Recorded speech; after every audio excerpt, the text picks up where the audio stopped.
Good morning, children. Today we shall continue with the television, which I told you is a poem with the 93 lines. Alright? And now, as you see here, it's not broken up into stanzas, it's just one block of 93 lines. Okay. Now we have covered, now let's say up to line number 14. Okay, so that's where we stop. We had finished till here. Alright?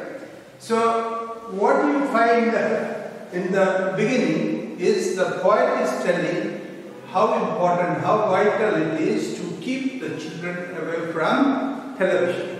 Alright? And then, but he says,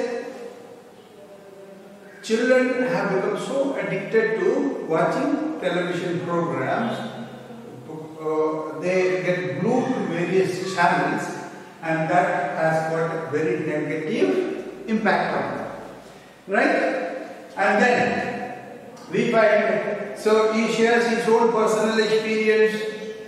So he says, or he includes you as well, or the other parents as well, and says, when we go to a house, this is a common sight, we notice children sitting around or lying down, even in a very uncomfortable position or in a very lazy manner, and glued to the television screen. Okay. And then he says that with all that, until they are absolutely drunk with all that shocking, ghastly junk. So that means to say, what is shown in the TV programs, they are absolute junk. That is useless stuff. That's useless stuff. Alright. What else? Then we proceed with that. They don't climb out the windowsill. They never fight or kick or punch. They leave you free to cook the lunch and wash the dishes in the sink. But did you ever stop to think, to wonder just exactly what this does to your beloved thought? So, in these lines, the poet already anticipates. The poet already anticipates a kind of answer from the parents. Alright? See, the children leave the parents free. Once you open a TV show for them or a television channel for them, they'll be quietly sitting there and watching without disturbing the daily chores of mother or a father. Right? And they do not create any nuisance or trouble or fight. Okay? So that's what we are seeing here. Oh yes, we know it keeps them still. Alright? We know that watching television means they stay still, quiet, and motionless. They don't disturb anyone. Alright? And they never fight or kick or punch. Otherwise, if you have, let's say, 2 or 3 children at home and you leave them together with nothing to occupy their mind, they shall be fighting with each other, they shall be kicking each other or punching each other. So these are things that will happen. And then he says, they don't climb out the windowsill. Alright? Neither do they climb up the window and climb down the windowsill. The crossbar that is kept at the bottom of the base of the window is called as the windowsill. So they don't jump out of the windows, nor do they fight with each other, fight among themselves. So there is peace. That's what the poet says. That's the answer the parents would give. Once they keep watching the television, they will not do any mischievous work. They don't engage themselves in this mischief. Alright? So it's a way of keeping them quiet. Okay. And then they never fight or kick or punch. They leave you free to cook the lunch and wash the dishes in the sink. And for the mother it's very convenient. She doesn't have to look after the children or all the time be worried about what the children are up to. And she can quietly, without being disturbed, cook her food in the kitchen. Alright? While the children sit quietly and watch the television. And then, after lunch or dinner or after food, now she can complete her cleaning. Alright? The utensils, the plates and dishes, all this she can finish undisturbed because the children are engaged with the television. Alright? Okay. So, it keeps them out of mischief and mothers do not get disturbed. Alright? Or parents do not get disturbed. But did you ever stop to think, to wonder just exactly what this does to your beloved thought? Alright? But did you take a moment in order to consider what is the consequence on your child of watching too much television? Have you ever considered, even a thought to it? Have you ever thought? But did you ever stop to think? Alright? Okay, now the children are engaged with the television and I am not disturbed. That's the parent's point of view. Alright? And then he says, but have you stopped a while in order to consider, in order to ponder what exactly too much watching of this television is going to affect the children? In what way is it going to affect the children? Alright? Okay. Wonder just exactly what this does to your beloved. Alright, so that's the point. Questions whether you have ever stopped a moment and thought about the impact on your child of watching too much of television. Alright? So, to wonder, that means to question yourself just exactly, precisely. Exactly means precisely what this does to your beloved thought. Thought means child. Beloved thought means dear child. Exactly means precisely. Alright? Precise.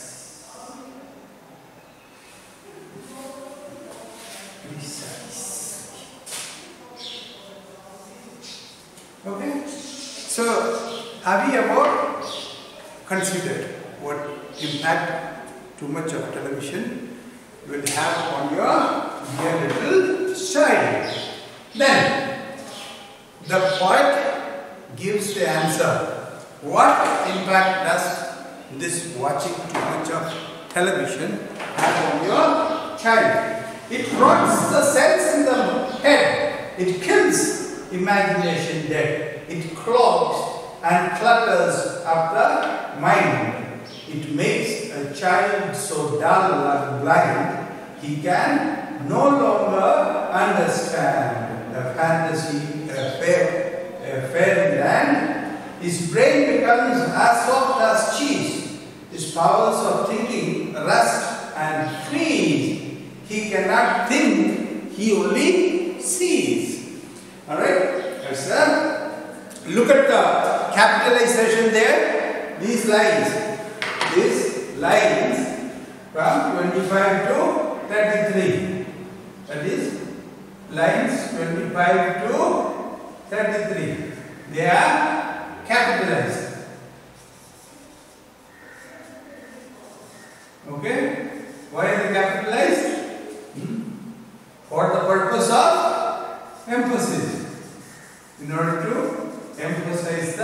tight. In order to emphasize, and this kind of, we can call it this is called as a typography. This kind of technique we call the typography. Alright? So changing the font, using a different font so that it becomes more perceptible or more outstanding than the rest. Now, here all this, see, lines 25 to 33, all written in block letters or capital letters. Alright? So that is the figure of speech you can call it a typography. Alright? And the purpose is to emphasize the harm television has on children. It rots the sense in the head. What is that? The viewing television. It rots, just like a fruit rots. So your brain rots, right? Your sense rots. It says the sense in the head. You lose your sense decays. Alright? And then it kills imagination dead. It kills imagination dead. Look at that. Look at that. So it here refers to what? TV or television. Television. Alright? Okay? Now, what do you notice here?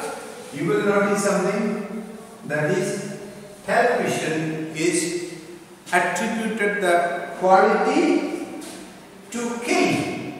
Kill what? Imagination. Alright? And imagination, so television can kill. Kill what? Imagination. And imagination has been given the ability to die. Yes? Because imagination is dead.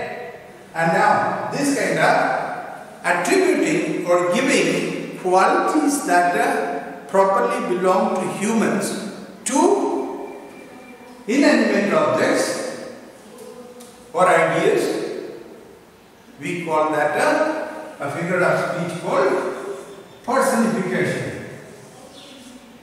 Personification. Alright?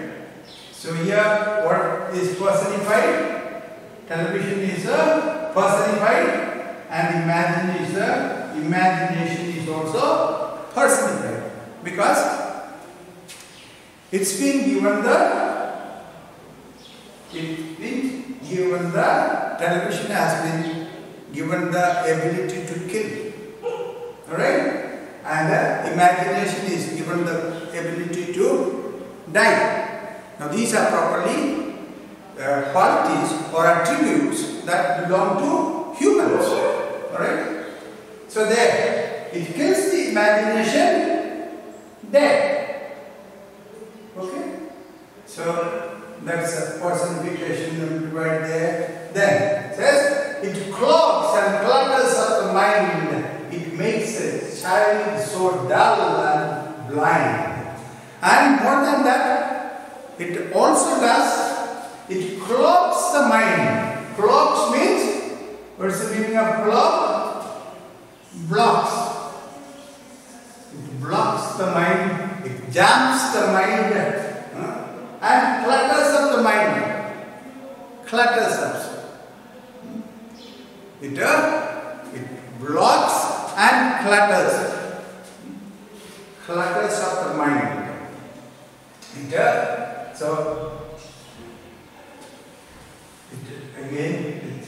damages or it decays the mind. It something like blocks, obstructs the mind. It doesn't allow the mind to function properly, because you are all the time occupied with, your mind is all the time occupied with what? It's occupied with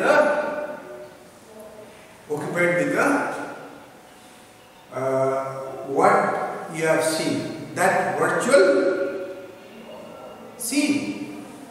Alright? Your life has become virtual. What you see on the screen, that's not real life. What you see on the screen, on the television screen, is not real. Okay? Then, it makes a child so dull and blind. And what is the impact of it? I said it is also, earlier he had mentioned that it is idiotic. Television is an idiotic thing.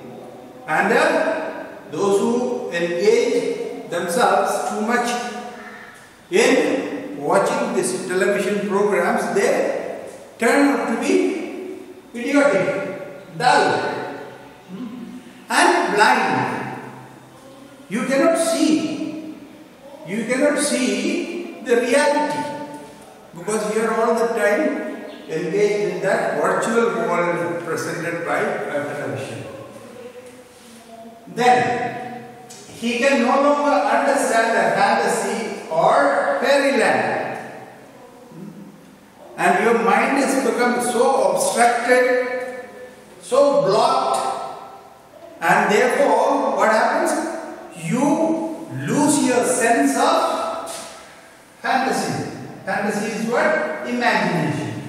Fantasy is imagination. You lose your capacity for imagination. Alright? We have the ability to create an imaginary world. Alright? We can create our own world in our mind, in our imagination.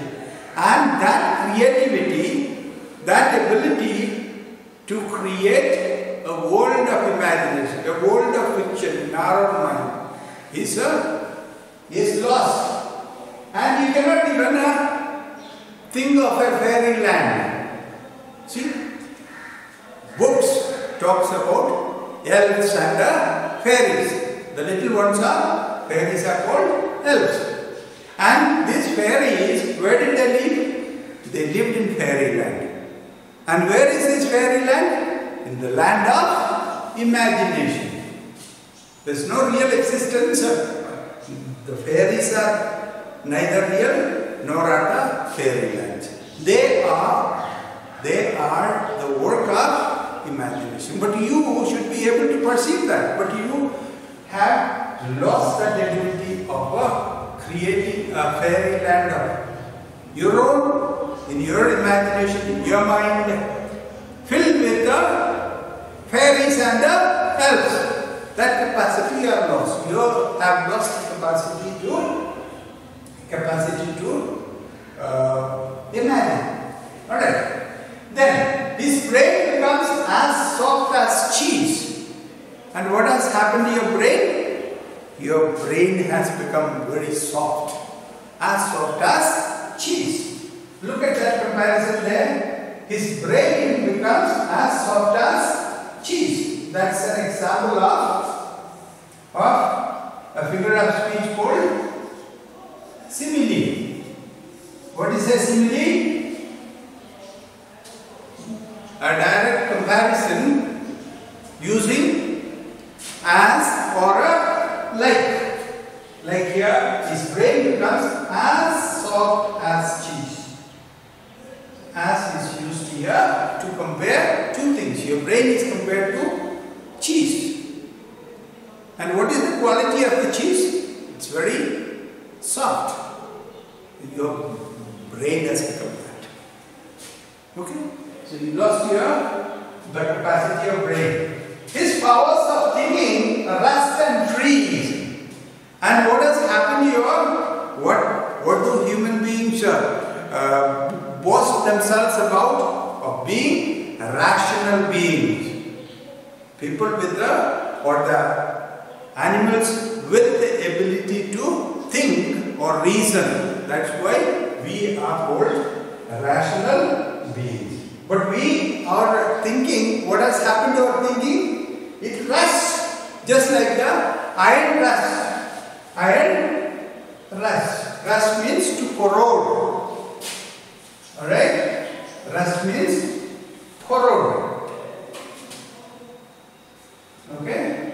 Rust means corrode. Alright?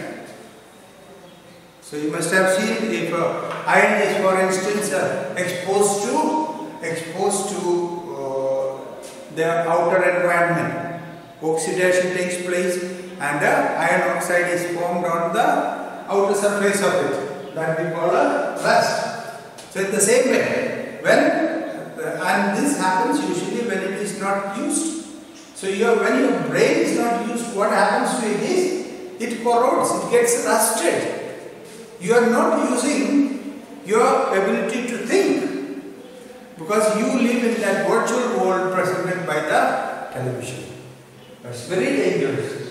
And therefore, another example he uses, and freeze. It rusts or it freezes. Alright? That means it just stops there. Just like a water, as long as water is able to flow. But once it is frozen, it becomes still, stagnant. It wouldn't move. Alright? That quality is lost. Our brain has rusted or frozen. So it has become useless. Then, he cannot think, he only sees. He has lost his capacity for thinking. Only a thinking person can make a judgment on whether what you see is real or unreal, whether it is actual or virtual. Right? Is it real or imagined? That calculation is done by our capacity to think, our ability to think. And from our thinking, we come to a judgment, arrive at a judgment. That is lost. Now, he only sees. He doesn't think beyond what he sees on the television screen. He takes that for real. The virtual world that is presented on the television screen, the child takes for a reality, for actual world, which is absolutely false. Alright? So see the damage that is done to children by viewing of television too much. So that's why he says, if the best thing is, he says, you should never let them near your television set. You should never allow children to watch television. Or the best thing is, even better than that is, do not purchase one. Do not get a TV connection or a television connection or a cable connection. Alright? That's the best thing to do. In order to save your children. Because the poet questions, have you ever thought what is going to happen to your dear, darling child? Right? And he gives the answers. So this is what happens. Alright? Okay, we'll start with this for today. We'll continue in the next class. Alright?